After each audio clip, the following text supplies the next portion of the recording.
Hello, everyone, and welcome to the ALMA 2022 virtual program. My name is Thad Gurley, and I will be moderating today's webinar on the science of employment retention in a changing workplace. We like for our webinars to be interactive, so we urge you to submit your questions at any time during the webinar. Our speaker will address the questions at the conclusion of the webinar. Please use the QA icon on the bottom of your Zoom webinar browser to submit questions. We will try to answer as many questions as possible, but if we run out of time during the question and answer session, I will forward any unanswered questions to the presenter. The webinar is being recorded and details will be posted on our website shortly following the webinar. I would especially like to thank our gold sponsor, Labtopia, for sponsoring today's virtual program. Tamara Perry, Business Development Manager, is here to say a few words and show a video. Welcome, Tamara.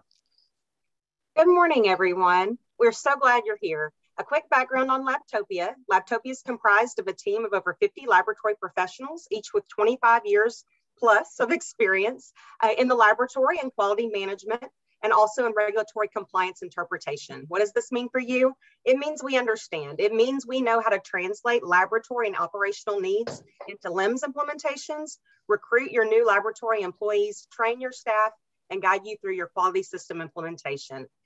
Like Thad said, we're going to show a short and entertaining video about Labtopia. Quick disclaimer, the video you're about to watch is purely a fiction of my imagination. Names, characters, and events are strictly the product of my imagination, and any resemblance to actual persons, I don't know, such as past or present leadership of ALMA, is purely coincidental. Can we start the video, please?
Oh, thanks, Tamara. We always love your videos, so that's great. Thank you very much. So yeah, again, without Labtopia's sponsorship, we would be unable to provide the webinars to the ALMA community free of charge. So with that, I would like to introduce our speaker today, Jeanné Mensingh from Labtopia.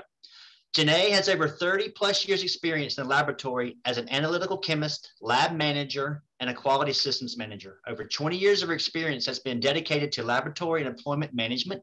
She has an ACS certified BS in chemistry from Northeast Louisiana University and postgraduate work in chemical engineering at Louisiana Tech University. She has a master's certificate in IS/IT project management from Villanova University. She has received training in good laboratory practices, good manufacturing practices, software validation for GMP environments, and international pharmaceutical excipient council good manufacturing practices for excipients. Jeanné has provided QA and LIM support to companies who must comply with good manufacturing practice, good laboratory practices, EPA drinking water regulations, ISO 9001, ISO 17025, and T&I standard. Jeanné, thank you for joining us today. Thank you so much for inviting me. I will now do my presentation.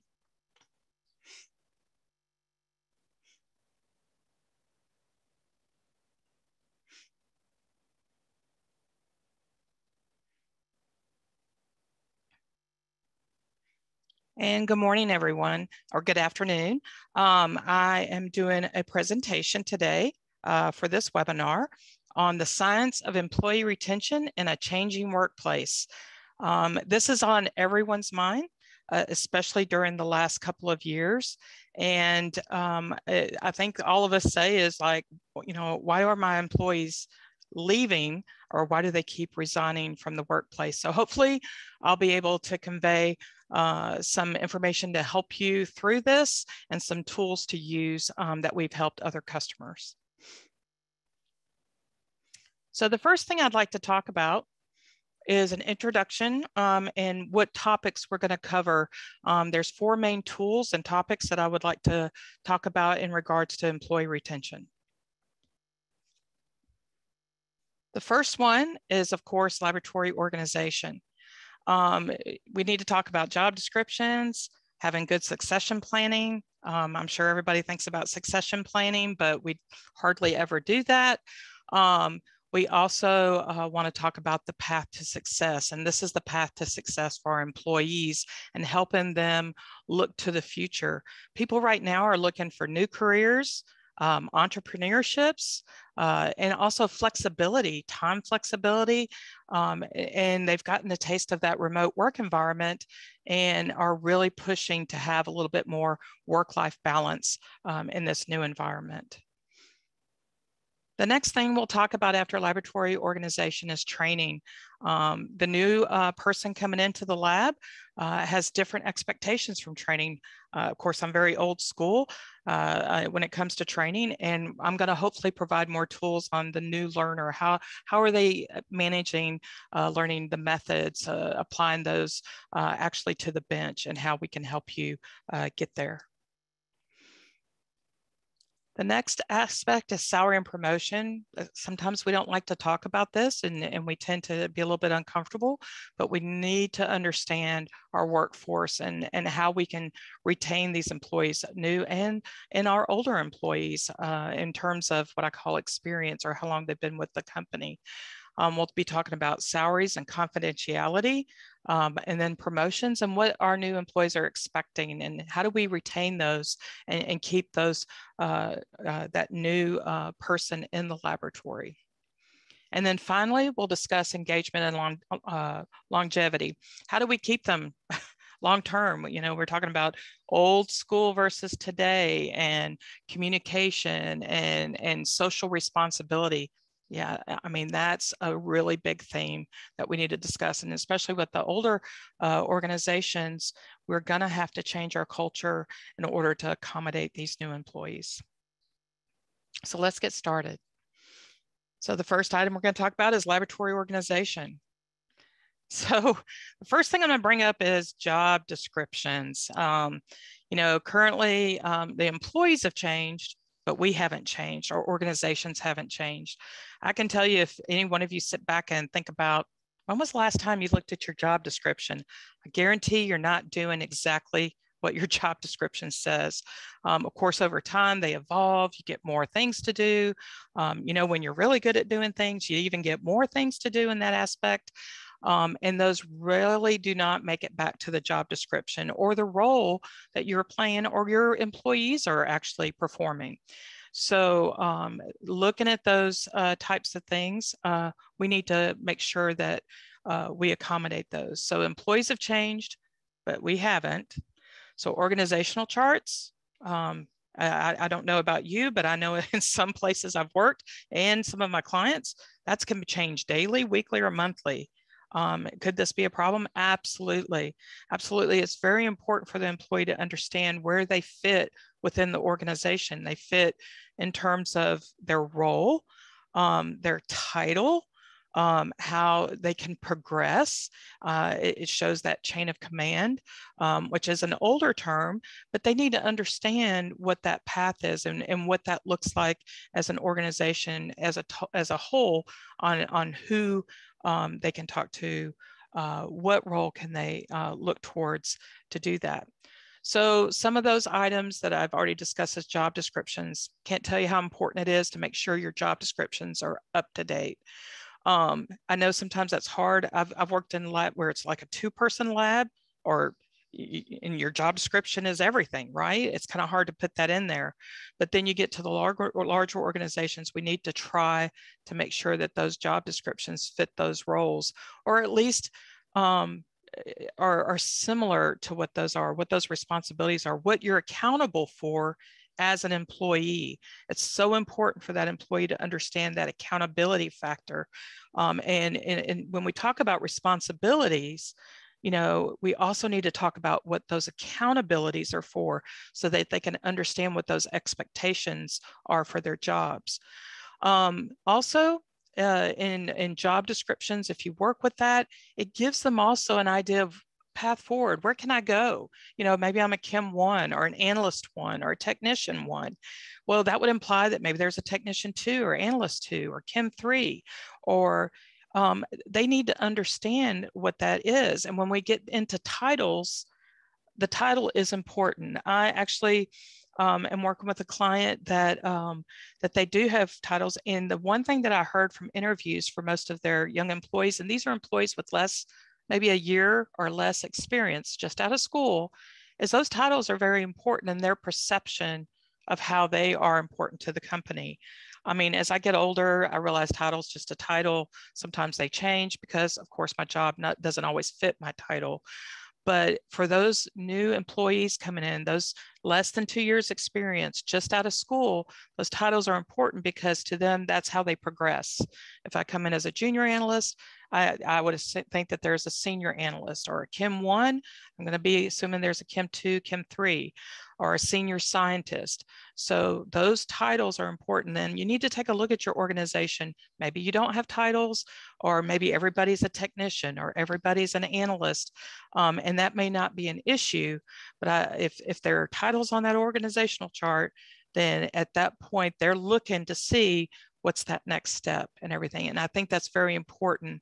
So when I talk about how organizations haven't changed, you know, it depends on whether you're bound, if you're a captured lab for a plant, facility, a utility, or whether you're a commercial lab to do that, you know, understanding what your culture is related to supervision, bosses, and your employees, and how that communication is moved up and down the line, and who do you interact with, and who's responsible for what.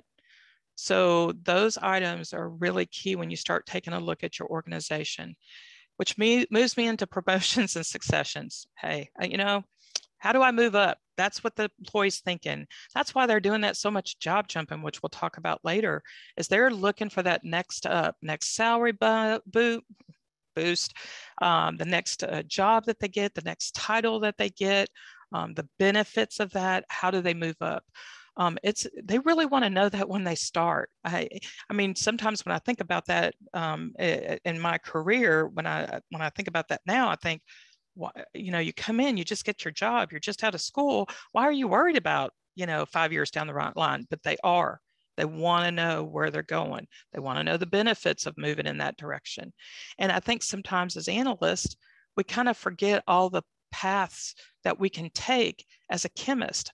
I look at myself, you know, I'm a bench chemist, I've been an analytical chemist, but I mean, there were so many paths that opened up to me in my career. I could be a LIMS analyst, because you need to have knowledge about the laboratory and the bench and the procedures. I could be a quality assurance person, or a manager, or an officer, because you have to understand working in the lab.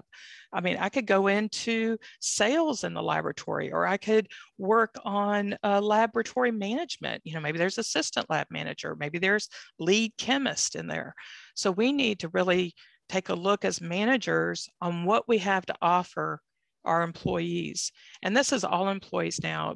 There's different issues based on where they are in their career. You know, we got people coming out of college with very high expectations. If you've interviewed anyone, you would understand that now. We have people that are in the middle of their career trying to decide, do I really want to be an analyst for the rest of my life? Or do I want to move into some area? Maybe they don't know how to do that.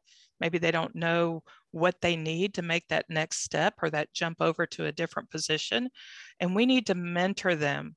We need to be mentors for our organization. And that's what it's really all about. People are going to leave, but we need to give them that best experience ever. We need to mentor them. We need to help them and guide them to do that. And hopefully moving forward, that you can retain them, that they will consider that, hey, you know, this is really important. And that succession planning on your part is extremely important. Sometimes very hard for people to understand that they need to be planning for their own exit or their own different position and have that place so that you know who's going to be possibly moving up into your position when you decide to move on.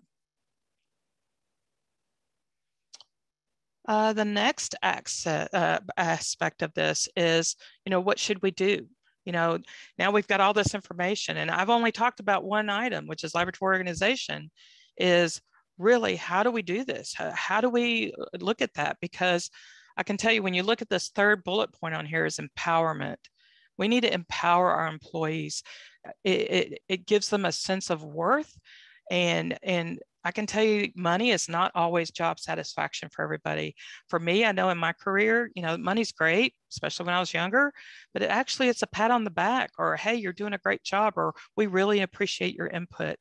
So what should you do? Well, you need to review those job descriptions. What better way to review your job description is to hand them out to the employees and say, hey, we're looking at these. Tell me what you do. You know, because usually as a manager, you might be a little separate from that, but they might be doing things that you're really not aware of that other people have asked them to do. So it's really good to get their input. Just say, mark them up. Let me know what you're doing. Let me know what you think maybe you're not doing on your job description. Maybe you're doing something else. That would be a really good way to empower them on their own career. They're taking a really good look at what they're doing, and it gives them some sense of input for their own path forward, okay? The next item is titles. How do you delineate? One of the aspects when I do this for my clients is I'll look at their job descriptions, and I'll find when it comes to titles, there's a lot of overlap, or I'll find that even the skills and experience part, when you say, well, you have to have a BS degree with 5 years experience or 3 years experience or an associate's plus 2, that they really diverge at that point. They really lose their meaning on what those levels are, because those levels are, of course, associated with salary levels. And you might be totally hindered by your HR department in regards to salary levels and how they rate things, but that's a really good discussion to have with HR to understand that you match those salaries to that. And you have to look at that overlap. There's going to be some, because you're going to have people that might be needing some development, you know, and maybe they're not, you know, and then you've got those star performers that are just over the top, that whatever you give them, it's that plus some, that you want to make sure that you can reward them on that. So that range you have to work with, but be careful of that overlap, because then you run in the risk of what we'll talk about later is confidentiality and them comparing salaries, which they do. Because they are comparing notes, especially if you have a really young workforce. They have no problem talking to each other about any bonuses or what their salaries are. How many hours do you have to work? How many hours do I have to work? And I can tell you, one of the things that came out of this pandemic and that I heard from a lot of laboratory employees was the disconnect with management. Management typically was able to work remotely, not testing samples, right? You might be just reviewing data, and the analyst was on the bench, and the analyst had to show up. So it really caused some resentment on the workforce to say, look, I have to come into work, I have to work around other analysts, and my supervisors staying at home and being safe.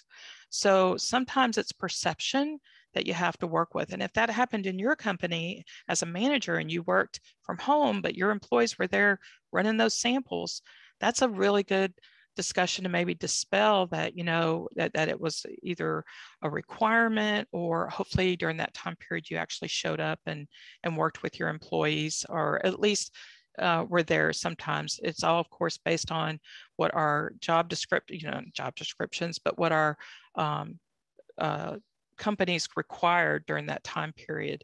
So that might be causing some rumblings within the workforce, was how that was managed and everything. And that's something that you're just going to have to work through and build up that trust again and that part. And of course, having those pathways, and I'd have them written down. You know, I would have a conversation with my employees and say, look, y'all are all analysts, but look, these are all the things that you can do with this background. And I'll be watching you. And as we go through your performance reviews, we can talk about, where do you want to be? What are you looking for? I mean, you're going to have those people that, I want to be that senior scientist, or I want to be that lab manager, or I want to be a LIMS analyst, or I want to work in sales, or I want to be a project manager. But you need to get connected with your employees and understand where they want to go. So training, well, I have a few questions about that. So what does your training look like? You know, is it presentations? Oh, here, you're going to go on our website, you're going to read these 52 presentations and watch them, and then you're going to be trained, okay? Or we got presentations of video. With that, you're very lucky, okay? Because you're interacting with those new employees and you have that video capability. And then you have just reading the procedure. And then if you're like me, what I did, you had to read your procedures, then you had to get on the job training, and then you had to demonstrate that you did it, and then you're now trained and everything. So what do you think is a successful training program? I think it's all of those things. It's all of those things. And why is that important? Because we have different kinds of learners in our lab now. And if you have a lab with a lot of range of experience from out of school to people my age, which is up there, then you're going to have a variety of different types of learners in your lab. I'm a learner by visual, writing it down, hearing it, and then doing it. I need to have all four aspects of that for me to learn. But you have people that are my son's age, which is 22 and 19. You know what they do? They go YouTube it. And then my son did his whole Chevy old truck repair based off YouTube videos. So, and he's a different learner. He's not one to write it down or go and read procedure and do that. He watches it and then he does it. So we need to be able to accommodate all people in our workforce now. And just think about how nice that would be for you as lab manager. If you just go out there and get some people, you don't have to put them on video. They could just be their hands and go video how to do your methods. It might take you 30 minutes, an hour, 2 hours to video, but that is such a great tool for your new employees. They still have to read the procedure. They still have to hear you talking about it. They're going to watch that video, and then they're going to go out and demonstrate that they can do it and get that hands-on training. But those new learners coming out of school never cracked open a book. They did it online. They read it, they watched a video, and then they listened to their professors. So we need to be able to accommodate that. And that is so important and part of our longevity of our employees to make sure that they're getting it. I get a lot of frustration from the younger employee, those ones with less than 5 years experience, on how training is managed in some of these organizations. Some of them are sticking with that, or if you're like some labs, most labs, we're fighting fires every day, right? We got to get those people in. We just had 3 people leave. We got 4 people coming on that are new. Get them trained, get it through it, get done so they can start working. But that is not, that's going to build up a lot of resentment. Number one, you've got people that are new. They may not understand it 100%.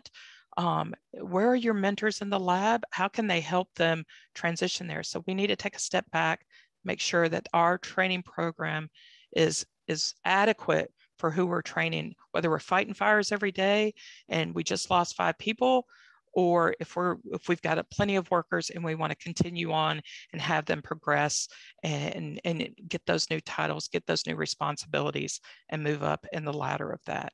So that is why training is such an important part of this whole revamping of how we keep our employees with our organization.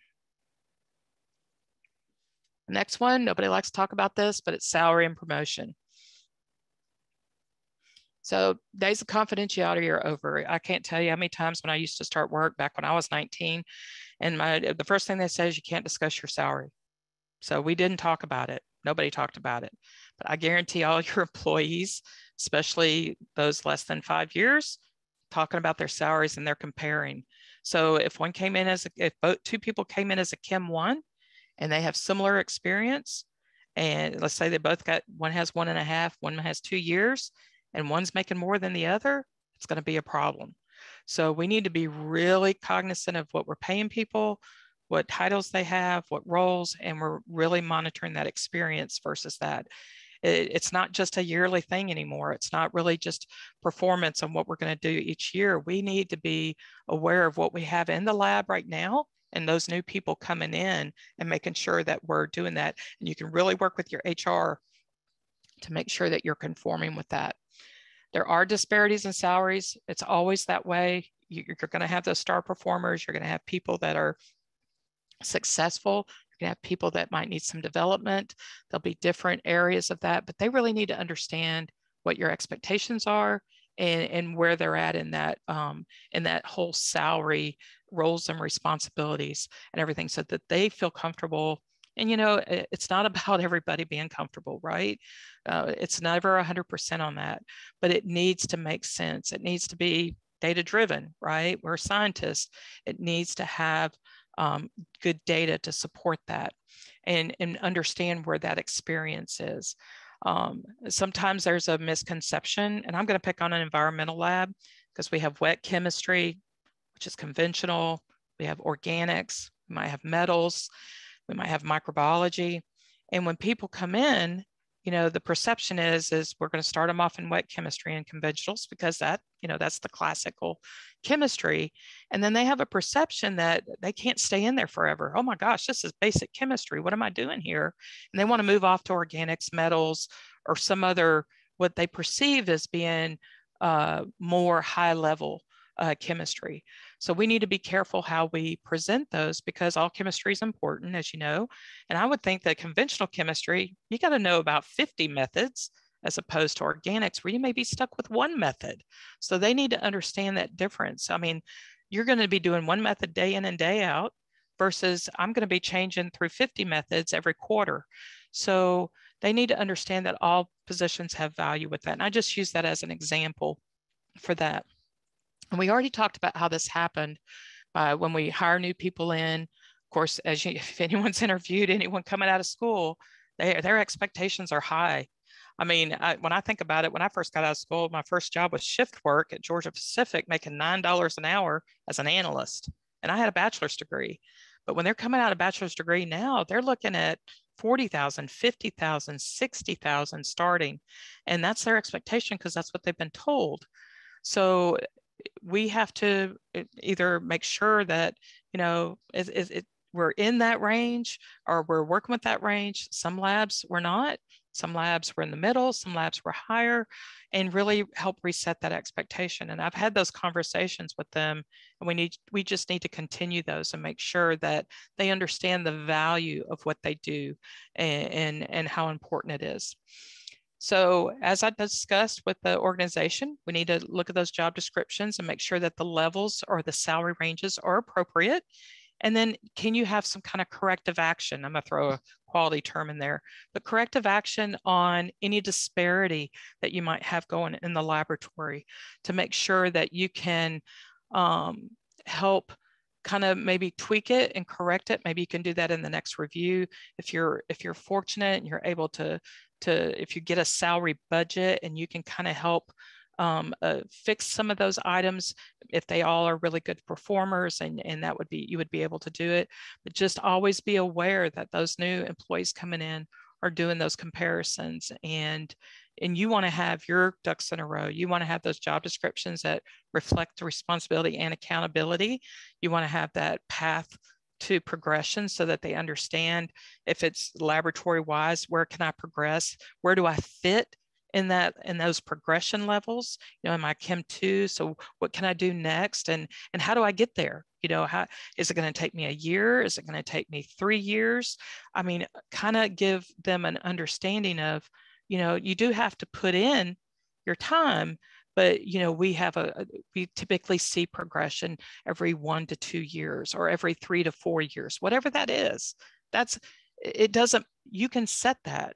But if you're so transparent with it and you let them know at the beginning, that's one thing they can start planning for and decide, you know, yeah, this is where I want to work and I'm going to stay here because I want to get to that end point of what I'm working towards.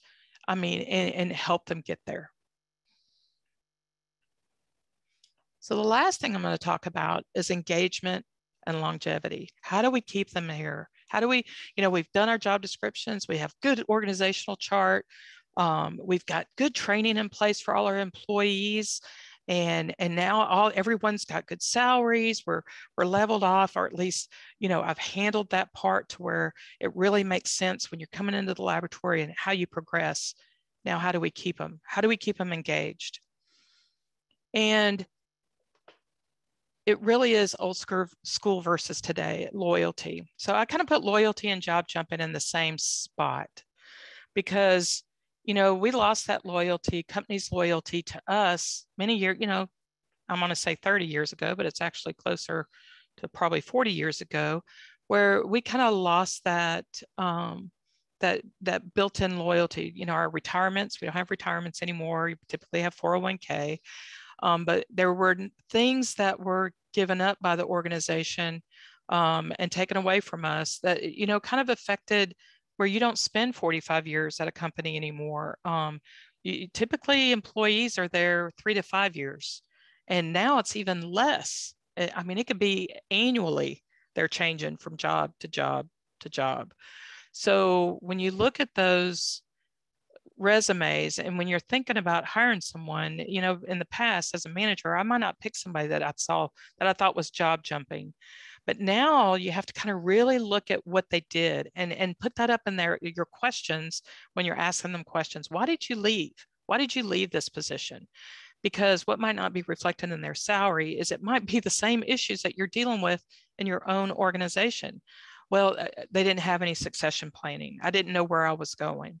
I didn't feel like I was paid for the job that I was doing, or my responsibilities didn't match my job description. And I really didn't know how, and my training wasn't good. They didn't take time with training. And I felt like sometimes those things will come out and ask them, why did you leave, and doing that. So those are some really indicators to say, but hey, we've got a great training program here. We do video training, we do presentation, we do on the job. You have plenty of opportunities. We have a mentorship program at our company where we assign you a senior member of our staff to help. And that could be like a lead chemist or a Chem 3 or another chemist, whatever that is, whatever that position. And we are investing in you, an employee. We want you to succeed, and we want you to succeed with us, preferably, and stay with us on that. The other old school is keeping us in the dark. Oh, management says so, we got to do it. There's no explanation. It's like your mom told you to do it. Don't ask me why. It's just because your mom said, right? But we can't operate that in the company now. We gotta open it up. It's got to be more transparent as much as possible. But keeping employees in the dark, keeping them in the dark about what the company is doing as a whole, whether that's financially or how they're growing, you know, are they acquiring businesses, what their thoughts, those younger people are looking at that.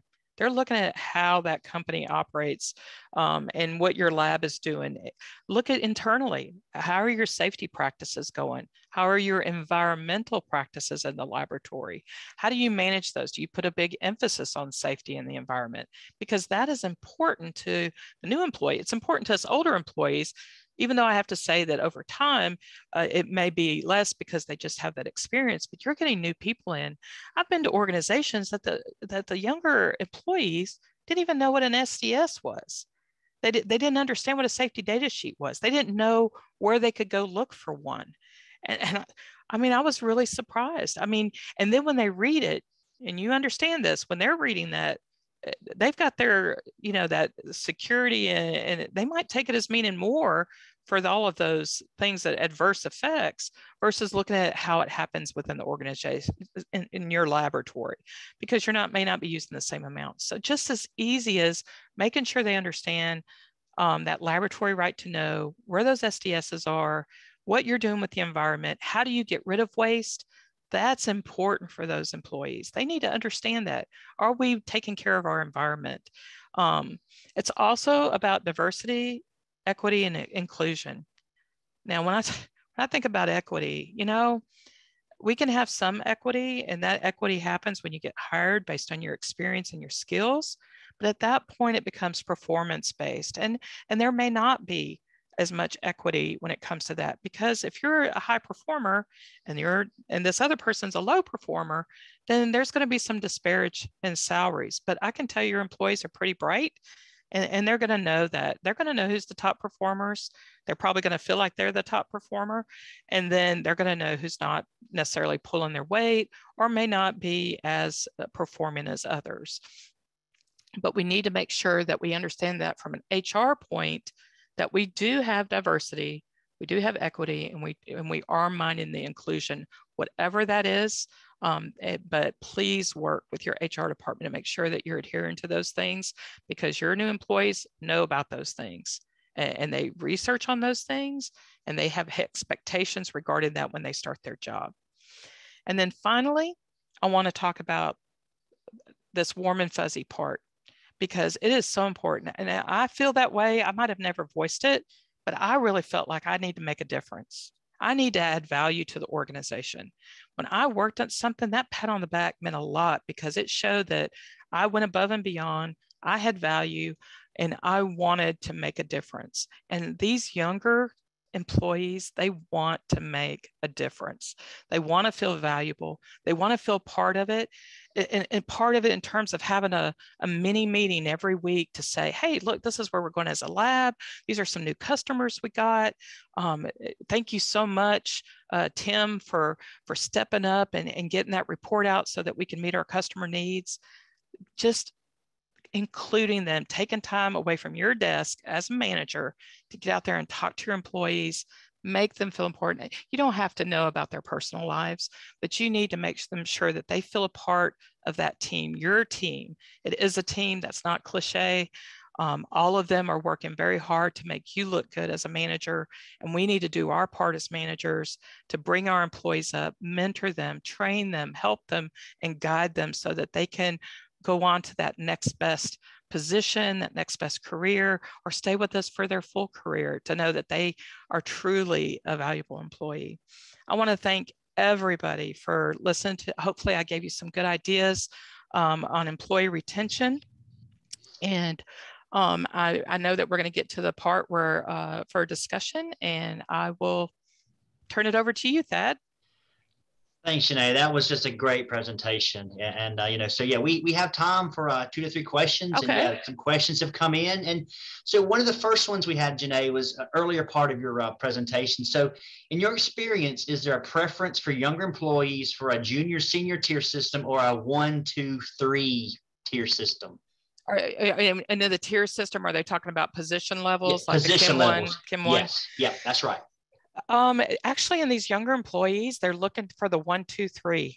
They really want to know where they're going to move up. And let me tell you, they have some very, maybe some unrealistic expectations when it comes to that. So not only telling them that if you complete these items, you get to Kim 2, they really need to know a timeline, because sometimes in their mind, they're just going to check off their list, and then they're going to expect that Kim 2. But we need to say, you know, you need to complete these and then be proficient. And that might be a year, or that might be 2 years.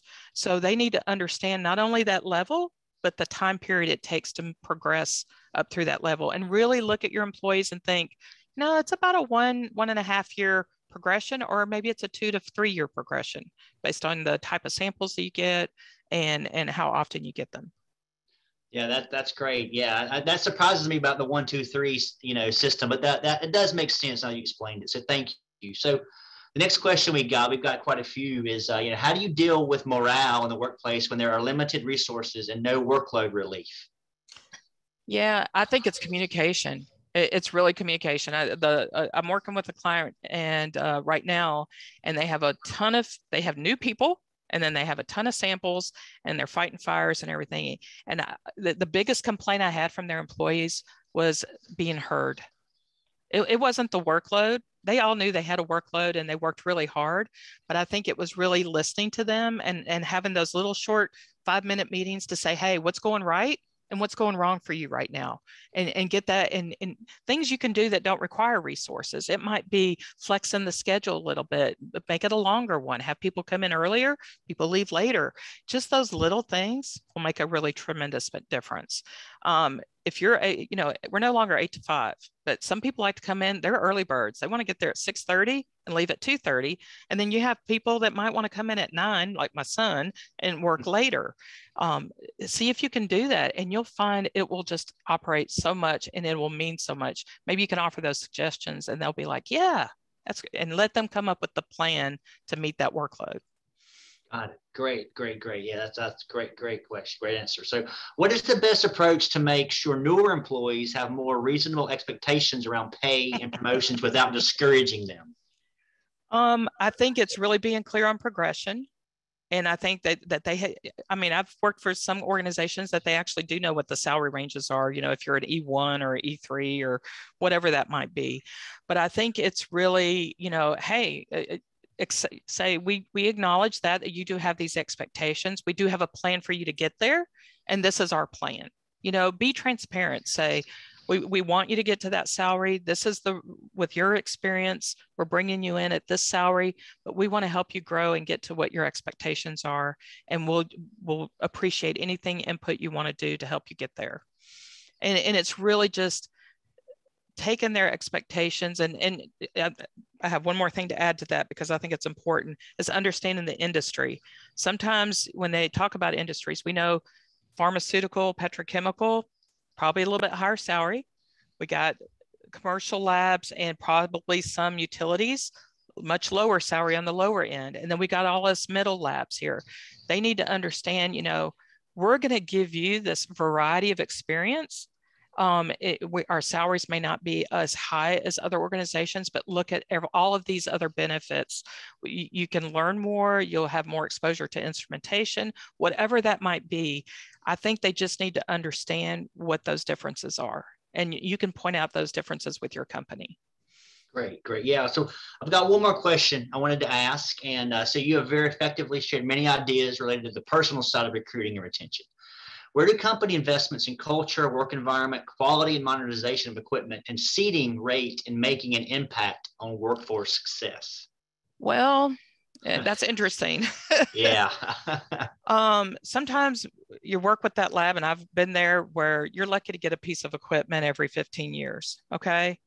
But I want you to, and sometimes we're working with older technology. We got chemists coming in that they expect the LIMS, a document control system, and we're still writing on paper, right? It's just, I don't think that is as much of an issue when it comes to technology and resource input. I think that you can work with whatever budget you have. And I think it's a people thing more so now versus that. True, I'm a gadget person and I love the latest equipment, but you can make what you have work and still retain your employees, because they're going to get a different facet of experience that they're not going to get anywhere else. They're going to understand, they're not just inputting a number, they might have to hand calculate that number, but that's extra knowledge that they'll have when they're moving forward and working maybe at more automation at a later period in their lives. So I think you just make it work for you. I know that there's some organizations, some were really tight on budget, but just work with your employees. It's a person thing now. It really is just being transparent, listening to what they have to say, and not make promises that you can't keep. Look at what they have to say, look at their suggestions. And if they're like no-brainers, like it's not a cost, that flexibility and schedule, if you can do that, if you have that flexibility, no one's thought, well, I never thought about that. If you can do that, that will make such a tremendous difference. And they can handle the other stuff. They can handle the older equipment, and understanding that, we're going to have those things. There's always that one old 5890 in the back on Win95 that every lab has. And it's still, they're able to operate and keep their people. So I don't give up hope, but it is, we have to manage this workforce a little differently, and still don't forget about our current workforce that we have, the older employees. We still have to make sure that we take care of them, because they're looking for that work-life balance too now. And everybody got a taste of it during the pandemic. We need to make sure that they're okay with that as well. Well, great. Yeah, that was great discussion. So thank you. So this brings us to the end of our ALMA 2022 virtual program. We would like to remind you that this webinar will be available to view later, and details will be on our website shortly. On behalf of ALMA, we would like to thank Jeanné for presenting today. Thanks again to Labtopia for sponsoring our webinar. We would also like to thank the audience for taking time out of your busy schedules to join us today. For more information on upcoming webinars, please visit the ALMA website, labmanagers.org. Please join us on February 9th for our next virtual program where Scott Blair will present on diversity, inclusion, and equity. Finally, I would like to announce that we will hold our 2022 ALMA in-person conference in the Raleigh-Durham Chapel Hill area of North Carolina, October 11th through 13th. The conference will take place at the Friday Center on the University of North Carolina Chapel Hill campus. Please start making plans to attend. Thank you and enjoy the rest of your day.